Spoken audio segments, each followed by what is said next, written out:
హైదరాబాద్ తరహాలో వరంగల్ అన్ని రంగాల్లో సమానంగా అభివృద్ధి చేయడమే ప్రభుత్వ లక్ష్యమని మంత్రి పొంగులేటి శ్రీనివాసరెడ్డి అభిప్రాయపడ్డారు.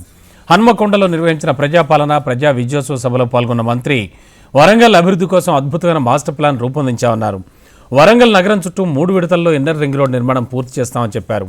ఇప్పటి వరకు వరంగల్ జిల్లాకు 5,213 కోట్ల నిధులు విడుదల చేసినట్లు తెలిపిన ఆయన మామునూరు ఎయిర్పోర్ట్ నిర్మాణం త్వరలో పూర్తవుతుందంటారు.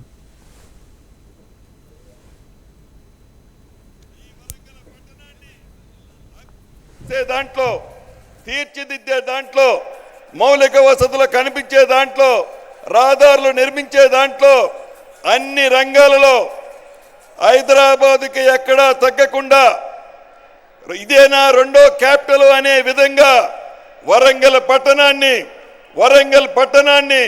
అద్భుతంగా తీర్చిదిద్దబోతున్నాం.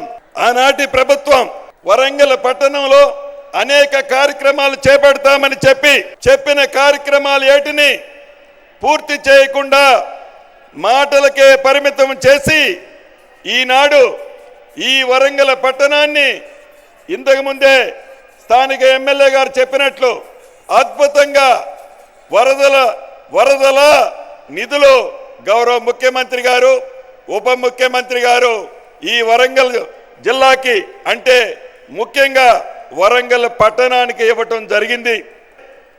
అద్భుతంగా ఇంతకు ముందే వరంగల్ మాస్టర్ ప్లాన్ని శాంక్షన్ చేసి రిలీజ్ చేసినందుకు ఈ జిల్లా ఇన్ఛార్జి మంత్రిగా గౌరవ ముఖ్యమంత్రి గారికి అభినందనలు కృతజ్ఞతలు తెలియజేస్తున్నాను. ఇది సుమారు 1805 చదరపు కిలోమీటర్లతో అన్ని అంగులతో ఆర్భాటంగా ఈ వరంగల్ పట్టణానికి అన్ని వసతులు వచ్చే విధంగా ఈ మాస్టర్ ప్లాన్ని నిర్మించుకోవడం జరిగింది. ఇక ఇన్నర్ రింగ్ రోడ్డు 45 కిలోమీటర్లు ఉంది. ఈ 45 కిలోమీటర్లకి 572 కోట్ల అవసరం ఉంది.